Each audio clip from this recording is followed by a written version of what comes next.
Gentlemen, what is going on today? My name is Ryan Mickler. I'm the host and the founder of the Order of Man podcast and movement. Welcome here today. I'm going to have a sensitive discussion with you guys today, not one that I am particularly thrilled about, but I think it's one that needs to be had. I'm going to talk with you about my battle with alcoholism and what I've been doing over the past 5 months now to remain sober and attempt as best I can to clean up my life. I want to share this with you because that is the goal of the podcast, is to share things that are working, to share even in our struggles, what we're doing to overcome our demons and our battles. And I have them just as much, if not more, than any other man out there. And I figured if I can share what has worked for me and what hasn't worked and be real and honest with you, then maybe that will help you to some degree as you battle your own demons, whether that's alcoholism or drug addiction or any number of things that it could be that's going wrong in your life. We're here to support each other. That's why it's called the Order of Man. We're trying to help each other, serve each other, promote each other, lift each other up. And I appreciate you being on this journey with me. Before I get into the conversation today, I just want to let you know again that I am thankful and I am glad that you're tuning in. And I ask that you support what we're doing as we're rolling into 2023. This is going to be a big year for us, a lot of changes, but also a lot of opportunity for growth and expansion that comes with changes. And if you would, please support. Best way to do that is, number one, leave an iTunes rating and review. That'll take you 2 minutes. Jump on, leave a rating, leave a review, and that actually boosts up the visibility for the podcast on the charts. So leave a review, and then also check out our store. We've got our inventory. It's our shirts, our hats, our battle planner, which is our number one selling product. You might want to check that out if you're trying to plan for 2023. You can check that out at store.orderofman.com. Almost forgot the website there. It's store.orderofman.com. Two great ways, simple ways to support what we're doing. And we're going to have events coming out. Iron Council is closed, but it will be open in the spring. So we've got some other announcements coming down the pike. All right, guys, let's get into it. This is lessons learned from my 5 months of sobriety. First, I want to say that I know 5 months isn't a long time. It doesn't seem like a long time. To me, anyways, it seems like I actually don't consider it some great achievement because it really isn't. For me, and I'm speaking for myself. All of you guys have other experiences, other beliefs. Many of you have messaged me and told me about your battles with alcoholism, and I'm not going to knock or diminish any of your experience. All I'm doing is sharing what it is for me. I don't consider 5 months to be some large, grand number of sobriety, but I have learned some things over the past half year now, and hopefully it'll serve you. So number one is that rock bottom, you reach rock bottom when you stop digging the hole that you're in right now. A lot of people will say, I've reached the bottom, but they'll continue the same behavior. And in that case, you have not reached the bottom yet. The bottom is when you stop digging. And the bottom for me was when I decided that I'm going to stop drinking and I'm going to start doing better behavior, start engaging in things that are actually positive and encouraging and uplifting for me. Whereas before, I noticed that there was a problem. I saw that I was depressed. I saw that I was down. I saw that I was impacting my family and my friends and community members. I saw all of that. And yet I kept engaging in the same behavior that was producing those results. And so even though I felt like I was in this miserable pit, I was exacerbating the problem by continuing to dig with the same behavior. So if you're telling yourself that you're at rock bottom, but you're still exhibiting the same thoughts, behaviors, patterns, then you're not at rock bottom. But the beautiful thing about being at rock bottom is that you can decide when that is. Yes, I know there's outside circumstances that take place, but the minute you stop the behaviors and you introduce new behaviors is the minute that you start crawling out of that hole. And that's where I am right now. I'm still quite a ways down the hole, but I'm crawling out. And I feel pride and I feel proud and I feel excited about the opportunities in the midst of other things that are going on, because I can see that I can at least see the light at the top of the hole that I've dug myself in. And I'm actively working on getting there. So for me, 5 months ago, that was rock bottom. That was the moment of truth. That was the moment that I could decide, all right, do I continue down this path? Do I continue destroying my body and my health and the relationships? Or do I decide, okay, you're going to stop, you're going to do a new set of behaviors and a new way of living and dig yourself out of that hole? And that was rock bottom for me.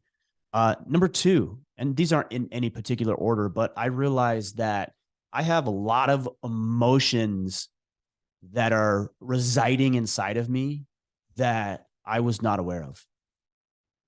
Anger, resentment, frustration, sadness, sorrow, loneliness, a lot of emotional buildup over years and years, 40 years of living my life that I was able to avoid. I was able to hide. I was able to bury. And then I was sedating myself through alcohol. So anytime any one of those emotions or any bad feeling came up, it was alcohol. But what was interesting is that the alcohol made my anger and my frustration and these types of things even worse. So I may have attempted to free myself from the burden of those emotions, but the people around me were not free of that because it magnified the problem. And now that I'm 5 months sober, I can see a lot differently. And I can see that there are a lot of emotions in myself that need to be addressed that I haven't dealt with. And part of that is through my journaling. Part of that is through working with a therapist. Part of that is through my AA meetings, and just being more reflective, but also allowing myself to experience those emotions. This morning, for example, I was very sad this morning because of what's been going on in my life. And before, I think I would have either drank the sadness away temporarily, or I would have tried to bury it. But this morning, I decided to experience and feel those emotions and let those emotions out in a constructive way. And I don't need to be blabbering to you guys, blabbering to my family, or crying like a fool in front of everybody. But you know what? Like, I can experience those emotions so I can release that. If you want more information on some of this stuff, Jason Wilson, he has a book called Cry Like a Man. Very, very interesting read. I had him on the podcast a while back, and he talks a lot about this. He's become a good friend of mine, and we've had some good discussion. But I need to continue to work through those emotions, and I'm sure that you do as well. And using alcohol or drugs or pornography or gambling or womanizing or whatever your vice of choice is not an effective way to deal with it. It may feel better for a time, but it will get worse, and you're not even in the position to acknowledge it if you're drunk or stoned or high. Number 3, I was really good at hiding.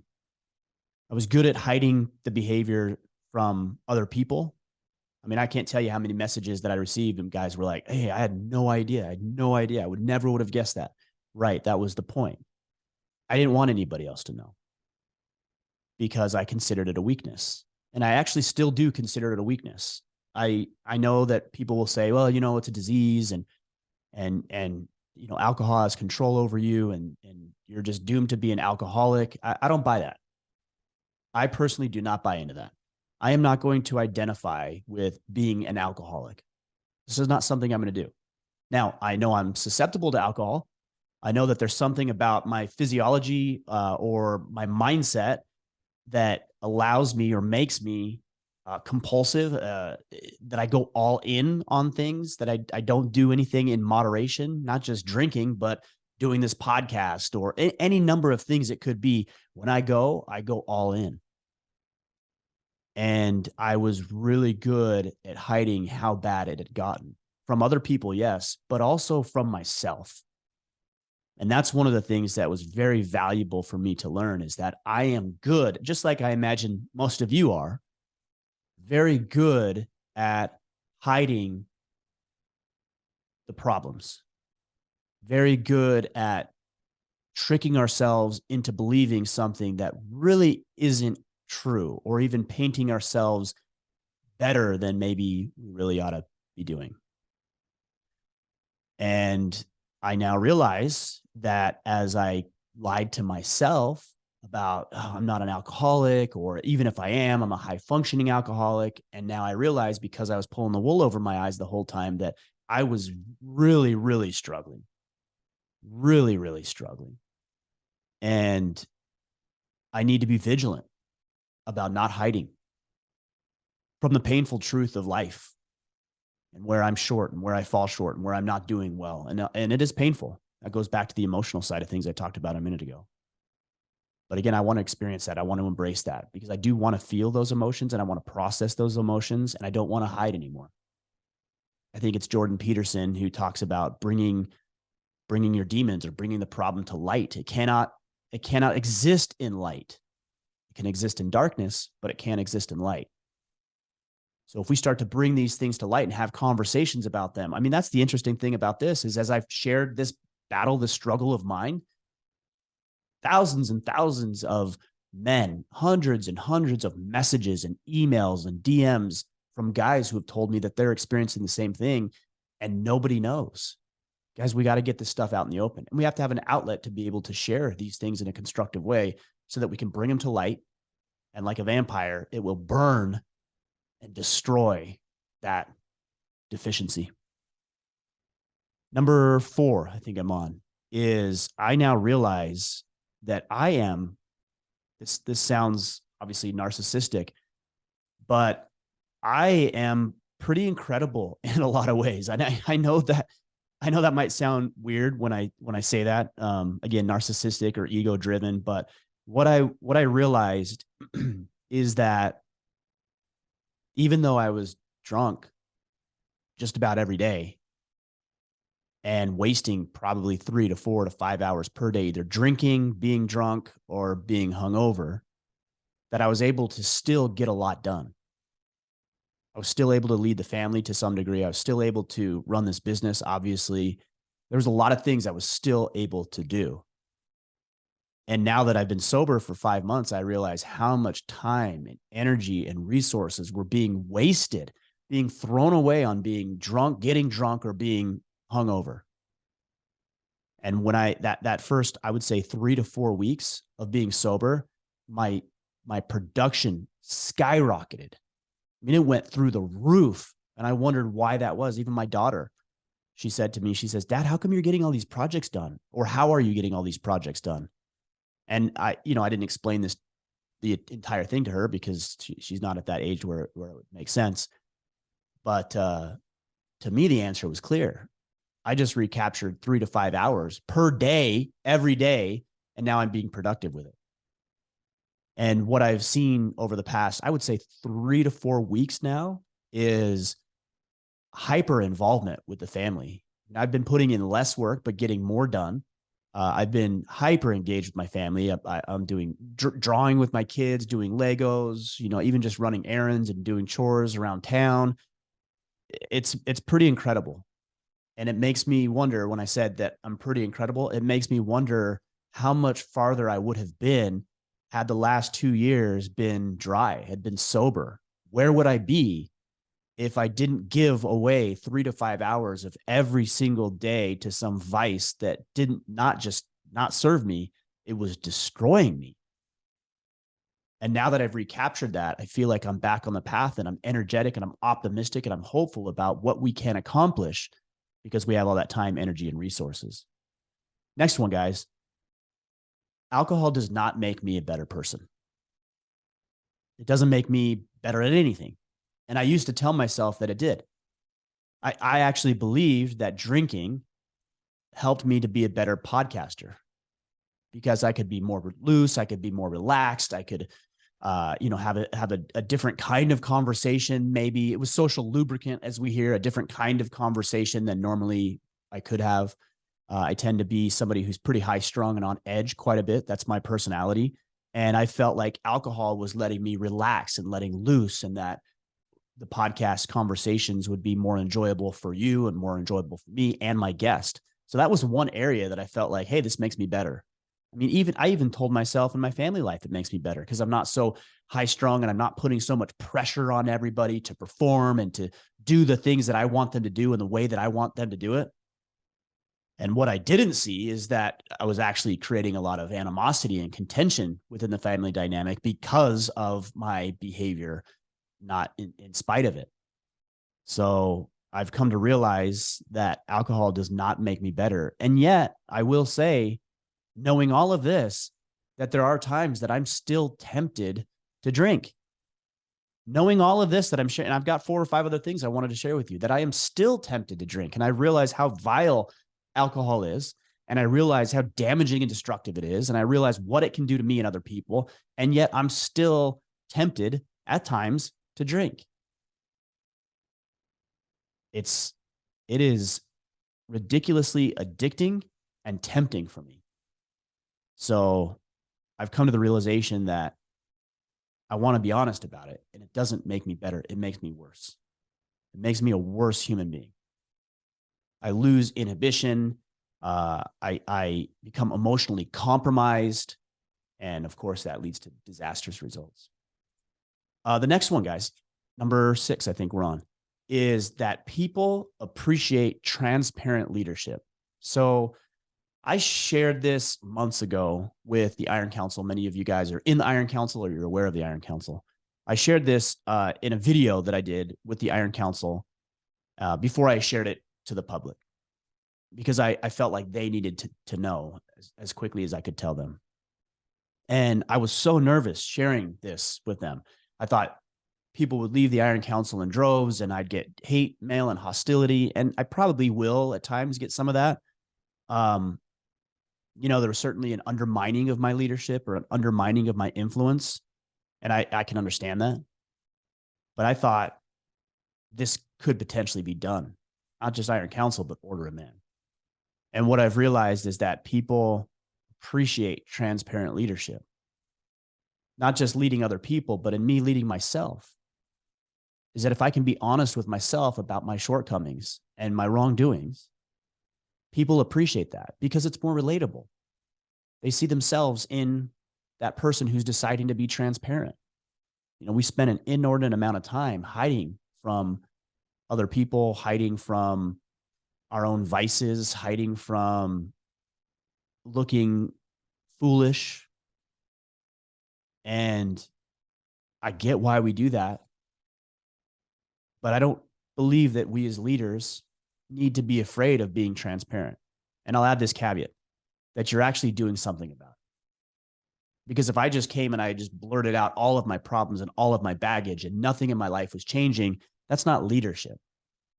I'm certainly not leading myself, certainly not going to have the capacity to lead other people. But what is leadership is realizing that you have a problem, admitting that you have a problem, and then dealing with the problem head on. So when we go and communicate our shortcomings and deficiencies with people, we also communicate our plan. And we don't just communicate it, we let them experience it. We let them feel it. We let them see it. It's not just about hearing, it's about seeing and experiencing the changes that you're making. I get messages from you guys who say, hey, your message has changed for the better. You look lighter. You look more focused. You look more determined. That's because they know that it isn't just talk. It's actually physically manifesting itself. The changes are physically manifesting themselves because I am doing the work to improve. So it isn't just about transparency and just blurting out all your baggage. It's about doing something about it. Number 7, I've learned that trust is very, very easy to destroy and infinitely harder to rebuild. So it's best not to do things that make you diminish trust from other people, because it is very, very difficult to rebuild. And again, it can't just be lip service. They can't just hear, oh, I'm going to change. I'm going to do better. I'm going to do this and this and this and that. They don't believe you. People don't believe you. And quite honestly, they didn't believe me. And they have no reason to. Why? Why would somebody believe? Why would my older two who know about the problem, why would they believe me if all I do is say I'm going to change? Why would my wife believe me? Why would you guys believe if I just say I'm going to change? That's what I hoped. I said, hey, I thought, hey, if I tell them this stuff and I come clean and I tell them what I'm going to do, then we can just wash our hands and start all over again. No, it's not how it works. You may never rebuild certain aspects of your life to the degree that they were before, which is obviously painful and another emotional outlet that you need to deal with. But you have to be patient. I'm trying to be patient. It's been 5 months. I feel like that's a long 5 months because it's been a long 5 months for me. It's not long enough. It's not that long in the grand scheme of things. And what we do over time to erode and destroy trust, like I said, may never be fully repaired. And if it is, it's going to take a very, very long time of not just your words, but more importantly, our actions. And so that's why I'm trying to walk a different path and not explain necessarily that path to everybody. I don't owe everybody an explanation. There's only so many times I can apologize to people that I've hurt. There's only so much I can do with my mouth. And now I'm kind of the point where I've attempted to make amends where I can. And I'm at the point now where I have to let my deeds do the talking. Slowly but surely rebuild the trust brick by brick. And we'll get there. And if we don't, with certain relationships or certain aspects of our lives, we'll be able to move forward in confidence, knowing that we did all we could to change and grow and improve and become better. And isn't that the purpose of being here on this planet? To improve, to grow, to get better. Number 8, your course of action, or mine anyways, will change when the pain of the current reality that you've put yourself in is greater than the struggle of change. Because if the struggle's harder than what you're currently dealing with, you'll never deal with it. Because we don't want to struggle. We don't want to go through hardship. We don't want to face the consequences of our choices and our decisions. I don't want to, but I realize I have to. And I'm going to try to stand there with my eyes and head up and accept those consequences like a man, and then learn and grow from those things. And it's been painful. And as much as I don't want to experience that pain, I'm also pretty grateful for it, because it's hard for me to imagine 5 months later, knowing the trajectory I was on. It's hard for me to imagine what life would look like today, 5 months later. And the catalyst for this is my wife coming and talking with me and having a very difficult, challenging, and serious discussion to finally wake me up to what was going on. And it was painful. And that pain was so great that I decided, okay, well, I'm going to struggle then, because I'd rather struggle than go through the pain we're talking about. So don't run away from the pain. Don't hide from it. Embrace it. As hard as it is, embrace it. Because that means you're changing. That means you're growing. It means you're evolving. It means you're getting better. It means you're putting yourself on a different path, a different trajectory of life. Because if I stayed where I was, I can't imagine, like I told you a minute ago, where I'd be now. But I really can't imagine, if I stay on the path I'm on right now, where I'll be in 5 more years, in 10 more years, what life will look like because of the new trajectory that I've put myself on. Pain is not always a bad thing. Can be, but really it's just there to tell you something's wrong. Something's off. Whether that's physical pain, you put your hand on a hot stove, you move it pretty quickly because it burns, and that pain causes you to change your direction. But it also could be emotional pain. You are going to experience devastating hardship if you don't change. Don't want to deal with that, but it's good we do, because it puts us on a new path. And the last one today, guys, I think, let me count here. 1, 2, 3, 4, 5, 6, 7. Oh, I got it off there. So that last one was 8. Okay. This one is 9. The last one I wanted to share with you today is that I've allowed the Spirit of God back into my life. I think God was always present. I think it was very difficult for me to hear it, to hear that voice, to hear or feel and experience that presence.